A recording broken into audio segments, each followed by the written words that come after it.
आप देख रहे हैं एमएसएस भक्ति आराधना, धर्म संस्कृति एवं धार्मिक कथाओं का अनूठा संगम। एक बार प्रेम से बोलिए सत्यनारायण भगवान की जय।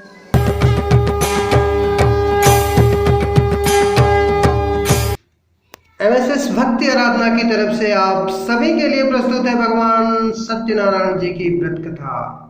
आप सभी श्रोतागण अगर अभी तक हमारे चैनल को सब्सक्राइब नहीं किए हैं तो अभी कर लें और लगातार भक्ति रस का रसपान करते रहें। ओम श्री गणेशाय नमः।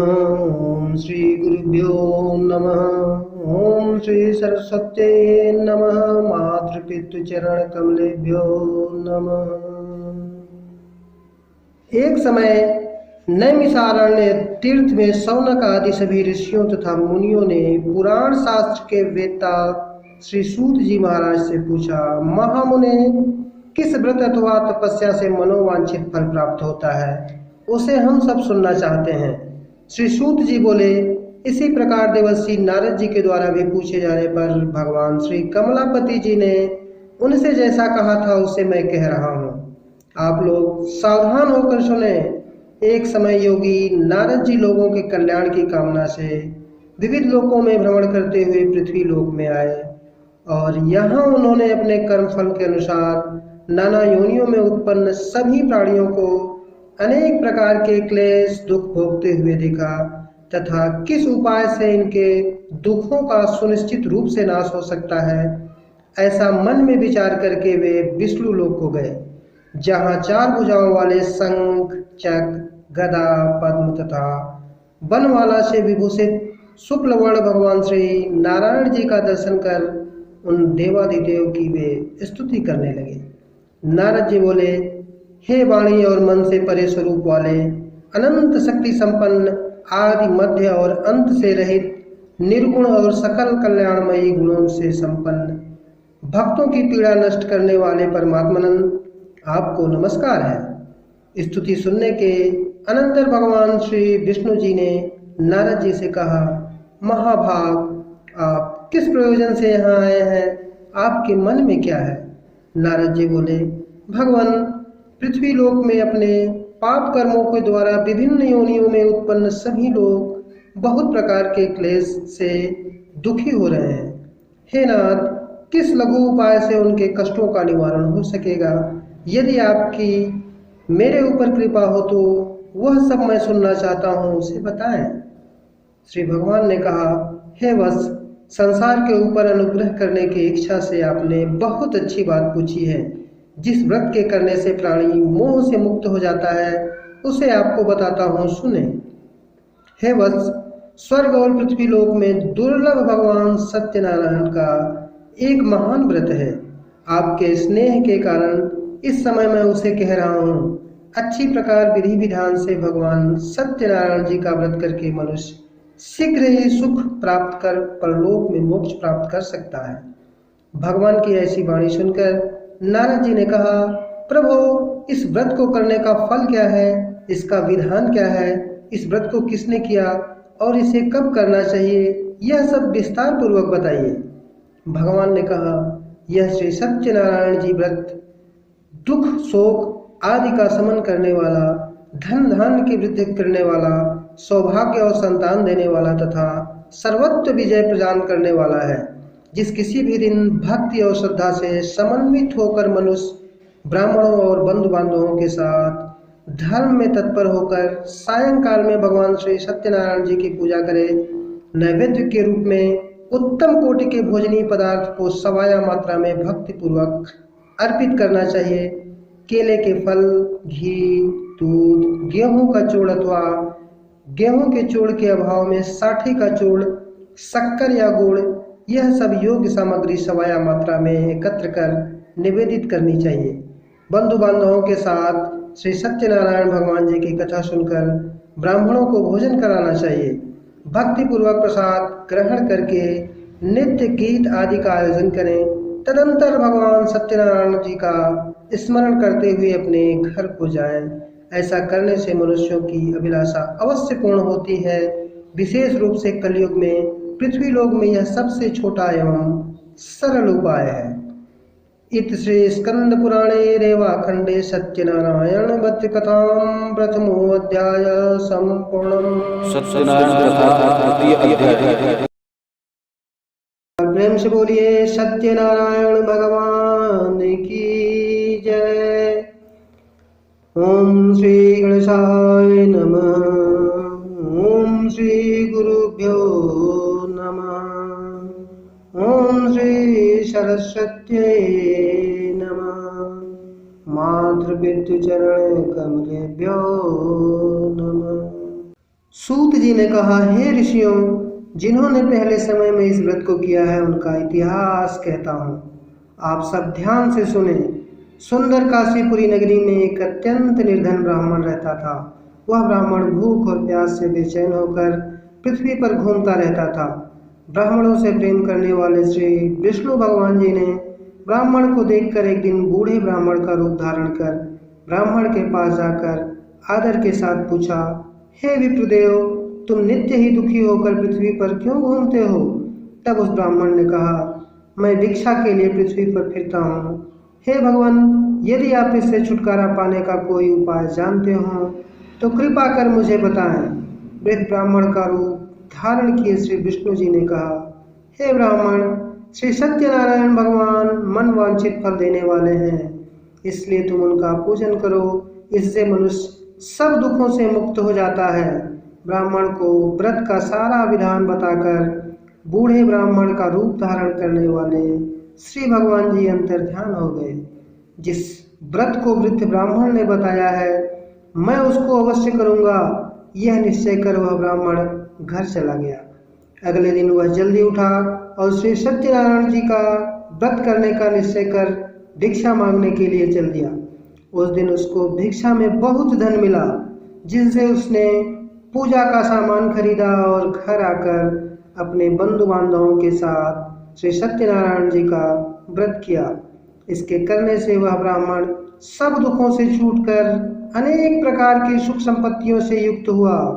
तभी से वह विप्र हर मास व्रत करने लगा।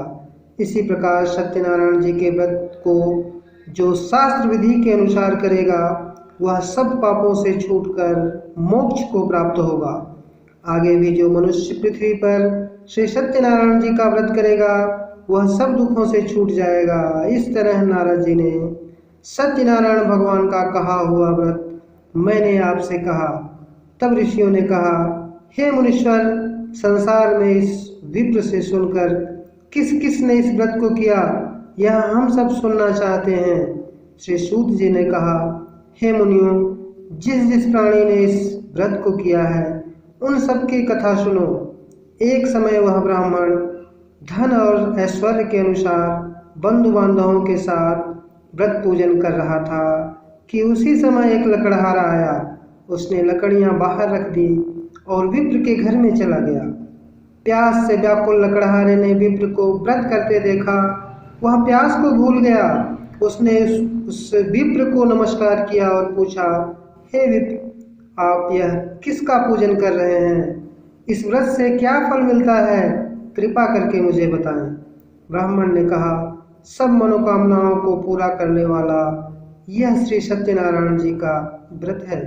इनकी ही कृपा से मेरे यहाँ धन धान्य आदि की वृद्धि हुई है। विप्र से इस व्रत के बारे में जानकर वह लकड़हारा बहुत प्रसन्न हुआ। भगवान का चरणामृत ले और भोजन करने के बाद वह अपने घर को चला गया। अगले दिन लकड़हारे ने अपने मन में संकल्प किया कि आज ग्राम में लकड़ी बेचने से जो धन मिलेगा, उसी से भगवान सत्यनारायण जी का उत्तम व्रत करूंगा। मन में ऐसा विचार कर वह लकड़हारा लकड़ियां अपने सिर पर रखकर जिस नगर में धनवान लोग रहते थे वहां गया। उस दिन उसे उन लकड़ियों के चौगुने दाम मिले।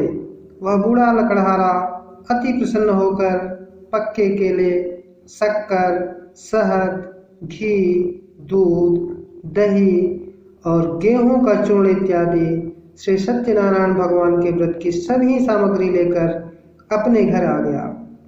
फिर उसने अपने बंधु बांधवों को बुलाकर विधि विधान के साथ भगवान का पूजन और व्रत किया। उस व्रत के प्रभाव से वह बूढ़ा लकड़हारा धन पुत्र आदि से युक्त हुआ और संसार के समस्त सुख भोग कर वैकुंठ को चला गया। इत श्री स्कंद पुराणे रेवाखंडे सत्यनारायण वध कथां द्वितीयोऽध्यायः। सत्यनारायण कथा द्वितीय अध्याय। प्रेम से बोलिए सत्यनारायण भगवान की जय। वैसे नमः। ओम श्री सरस्वत्यै नमः। मातृपितृ चरण कमलेभ्यो नमः।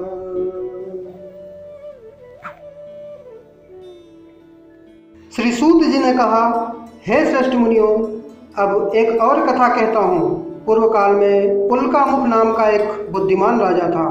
वह सत्यवक्ता और जितेंद्रिय था। प्रतिदिन देवस्थानों पर जाता तथा गरीबों को धन देकर उनके कष्ट दूर करता था। उसकी पत्नी सुंदर और सती साध्वी थी। भद्रशिला नदी के तट पर उन दोनों ने श्री सत्यनारायण भगवान जी का व्रत किया। साधु नामक एक वैश्य राजा को व्रत करते देख उनसे पूछने लगा, हे राजन, भक्ति युक्त चित्त से यह आप क्या कर रहे हैं? मेरी सुनने की इच्छा है। तब महाराज उल्कामुख ने कहा, हे साधु वैश्य, मैं अपने बंधु बांधवों के साथ संतान की प्राप्ति के लिए महाशक्तिमान सत्यनारायण भगवान जी का व्रत व पूजन कर रहा हूँ। उसने कहा, हे राजन, मुझे भी इसका सब विधान बताइए। मैं भी आपके कथानुसार इस व्रत को करूँगा। मुझे कोई संतान नहीं है। विश्वास है कि इससे निश्चय ही मेरे यहाँ भी संतान होगी। राजा से सब विधान सुन व्यापार से निवृत्त हो वह वैश्य खुशी खुशी अपने घर आया। वैश्य ने अपनी पत्नी लीलावती से संतान देने वाले उस व्रत का समाचार सुनाया और प्रण किया कि जब हमारे यहाँ संतान होगी तब मैं इस व्रत को करूँगा। एक दिन उसकी पत्नी लीलावती सांसारिक धर्म में प्रवृत्त होकर गर्भवती हो गई। उसने एक सुंदर कन्या को जन्म दिया। कन्या का नाम कलावती रखा गया। इसके बाद लीलावती ने अपने पति को स्मरण दिलाया कि आपने जो भगवान का व्रत करने का संकल्प लिया था, अब आप उसे पूरा कीजिए। साधु वैश्य ने कहा, हे प्रिय, मैं कन्या के विवाह पर इस व्रत को करूँगा। इस प्रकार अपनी पत्नी को आश्वासन दे वह व्यापार करने चला गया। काफ़ी दिनों पश्चात वह लौटा तो उसने नगर में सखियों के साथ अपनी पुत्री को खेलते देखा। वैश्य ने तत्काल कलावती के यहाँ कोई सुयोग्य वर की तलाश की। कंचन नगर के एक सुयोग्य बड़े पुत्र से अपने बंधु बांधवों सहित प्रसन्नचित्त होकर अपनी पुत्री का विवाह उसके साथ कर दिया। वैश्य विवाह के समय भी सत्यनारायण भगवान का व्रत करना भूल गया। इस पर श्री सत्यनारायण भगवान की लीला हुई। अपने कार्य में कुशल साधु नामक वैश्य अपने जमाता सहित नाव को लेकर व्यापार करने के लिए समुद्र के समीप स्थित रत्नसारपुर नगर में गया। दोनों ससुर जमाई राजा चंद्रकेतु के नगर में व्यापार करने लगे। एक दिन भगवान सत्यनारायण जी की माया से प्रेरित एक चोर राजा का धन चुरा कर भागा जा रहा था। राजा के दूतों को अपने पीछे आते देख चोर ने घबराकर राजा के धन को उनकी नाव में रखकर भाग गया जहाँ ससुर जमाई थे। जब राजा के धन को उसकी नाव में रखा देखा तो पकड़कर राजा के समीप जाकर बोले, हम ये 2 चोर पकड़ कर लाए हैं, आप आज्ञा दें। राजा ने कारागार में डालने की आज्ञा दे दी। इस प्रकार राजा की आज्ञा से उनको कठिन कारावास में डाल दिया गया तथा उनका धन भी ले लिया गया। सत्यनारायण भगवान जी की लीला के अनुसार साधु वैश्य की पत्नी लीलावती व पुत्री कलावती भी घर पर बहुत दुखी हुई। उनके घर में रखा धन चोर ले गए। एक दिन शारीरिक व मानसिक पीड़ा तथा भूख प्यास से अति दुखित हो भोजन की चिंता में कलावती एक ब्राह्मण के घर गई। उसने श्री सत्यनारायण भगवान का व्रत होते देखा। उसने कथा सुनी तथा प्रसाद ग्रहण कर रात को घर आई। माता ने कलावती से पूछा, हे पुत्री, तू अब तक कहाँ रही व तेरे मन में क्या है? कलावती बोली, हे माता, मैंने श्री सत्यनारायण भगवान का व्रत होते देखा है। तब कलावती के वचन सुनकर लीलावती ने सत्यनारायण भगवान जी के पूजन की तैयारी की। उसने परिवार और बंधुओं सहित श्री सत्यनारायण भगवान जी का पूजन व व्रत किया और वर मांगा कि मेरे पति और दामाद शीघ्र ही घर लौट आएं। साथ ही प्रार्थना की, हम सबका अपराध क्षमा करें। श्री सत्यनारायण भगवान जी इस व्रत से संतुष्ट हो गए। उन्होंने राजा चंद्रकेतु को स्वप्न में दर्शन देकर कहा, हे राजन, जिन दोनों वैश्यों को तुमने बंदी न बना रखा है वे निर्दोष हैं, उन्हें प्रातः ही छोड़ देना। राजा से वचन कहकर भगवान अंतर्ध्यान हो गए। प्रातःकाल राजा चंद्रकेतु ने सभा में सबको अपना स्वप्न सुनाया और सैनिकों को आज्ञा दी कि दोनों वणिक पुत्रों को कैद से मुक्त कर सभा में लाया जाए। दोनों ने आते ही राजा को प्रणाम किया। राजा ने उनसे कहा, हे महानुभाव, तुम्हें भावीवश ऐसा कठिन दुख प्राप्त हुआ है, अब तुम्हें कोई भय नहीं है, तुम मुक्त हो। ऐसा कहकर राजा ने उनको नए नए वस्त्राभूषण दिए तथा उनका जितना धन लिया था उससे दूना लौटाकर आदर से विदा किया। दोनों वैश्य अपने घर को चल दिए। इति श्री स्कंद पुराणे रेवाखंडे सत्यनारायण व्रत कथाम तृतीयोऽध्याय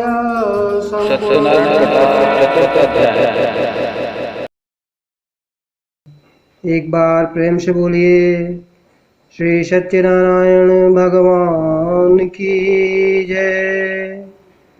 ओम श्री गणेशाय नमः। ओम श्री गुरुभ्यो नमः।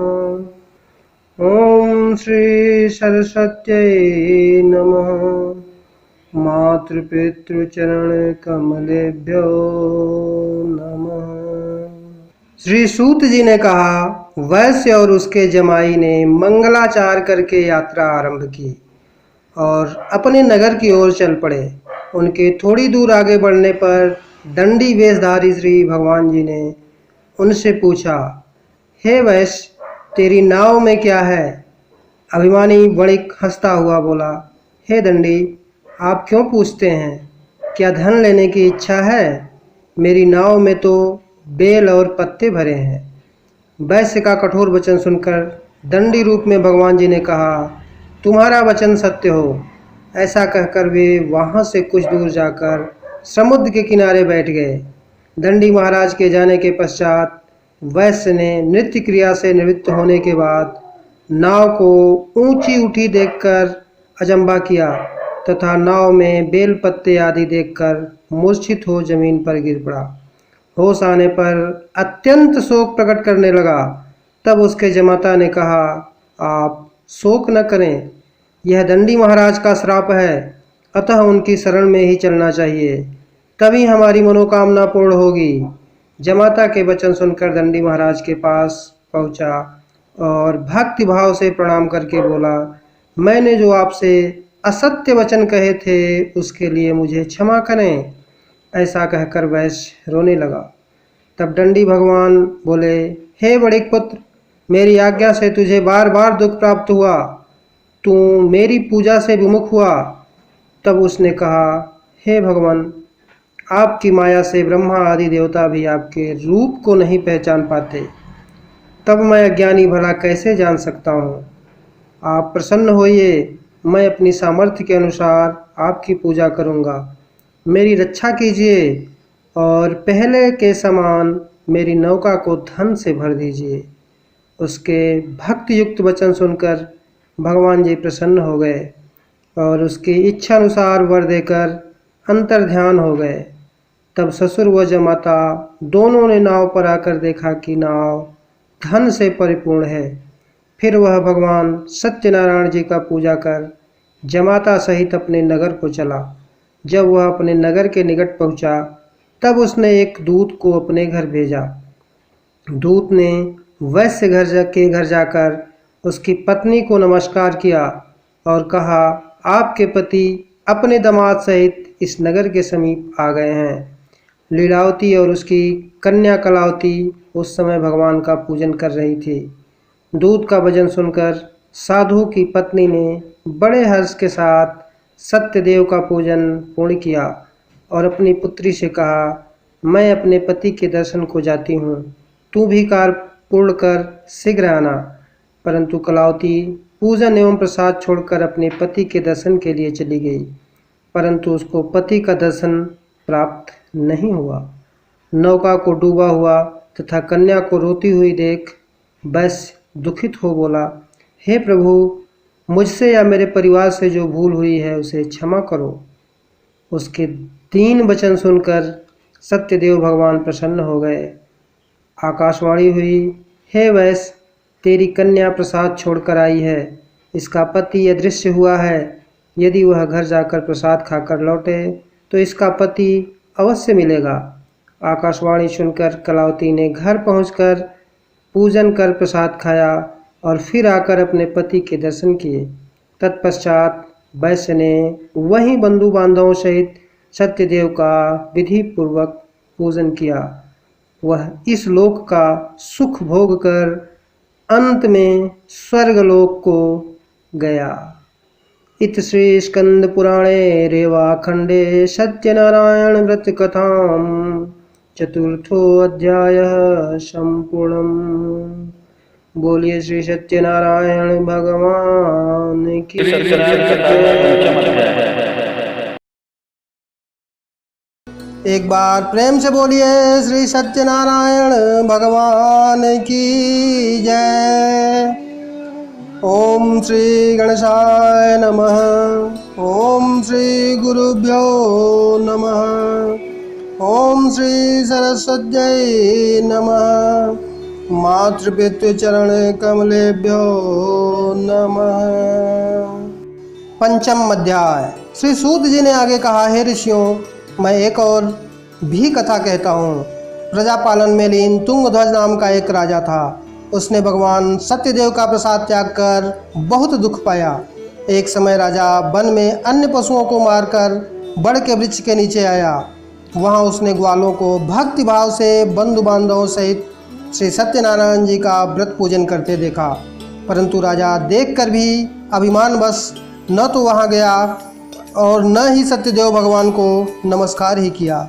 जब ग्वालों ने भगवान जी का प्रसाद उनके सामने रखा तो वह प्रसाद त्याग कर अपने नगर को चला गया। नगर में पहुंचकर उसने देखा कि उसका सब कुछ नष्ट हो गया है। वह समझ गया कि यह सब भगवान सत्यदेव ने ही किया है। तब वह उसी स्थान पर वापस आया और ग्वालों के समीप गया और विधि पूर्वक पूजन कर प्रसाद खाया तो सत्यनारायण जी की कृपा से सब कुछ पहले जैसा ही हो गया और दीर्घ काल तक सुख भोग कर स्वर्गलोक को चला गया। जो मनुष्य इस परम दुर्लभ व्रत को करेगा, श्री सत्यनारायण भगवान की कृपा से उसे धन धान की प्राप्ति होगी। निर्धन धनी बंदी बंधन से मुक्त होकर निर्भय हो जाता है। संतानहीन को संतान प्राप्त होती है तथा सब मनोरथ पूर्ण होकर अंत में वह वैकुंठ धाम को जाता है। जिन्होंने पहले इस व्रत को किया, अब उनके दूसरे जन्म की कथा भी सुनिए। सतानंद नामक ब्राह्मण ने सुदामा के रूप में जन्म लेकर श्री कृष्ण की भक्ति कर मोक्ष प्राप्त किया। उल्कामुख नाम के महाराज राजा दशरथ बने और श्री रंगनाथ का पूजन कर वैकुंठ को प्राप्त हुए। साधु नाम के वैश्य ने धर्मात्मा व सत्य प्रतिज्ञ राजा मोरध्वज बनकर अपने पुत्र को आरे से चीरकर मोक्ष को प्राप्त हुआ। महाराज तुंगध्वज स्वयं भूमनु हुए। उन्होंने बहुत से लोगों को भगवान की भक्ति में लीन कर मोक्ष पाया। लकड़हारा भील अगले जन्म में गृह नामक निषाद राजा हुआ, जिसने भगवान श्री राम के चरणों की सेवा कर मोक्ष प्राप्त किया। इत श्री स्कंद पुराणे रेवाखंडे सत्यनारायण व्रत कथाम पंचमो अध्याय संपूर्णम। प्रेम से बोलिए सत्यनारायण भगवान की जय। एमएसएस भक्ति आराधना के साथ बने रहने के लिए दिल से आभार। हमारे चैनल को सब्सक्राइब अवश्य करें और अगर हमारे चैनल की प्रस्तुति अच्छी लगे तो लाइक, कमेंट और शेयर करना न भूलें। फिर मिलते हैं एक नए भक्तिमय वीडियो के साथ। तब तक के लिए दीजिए इजाज़त।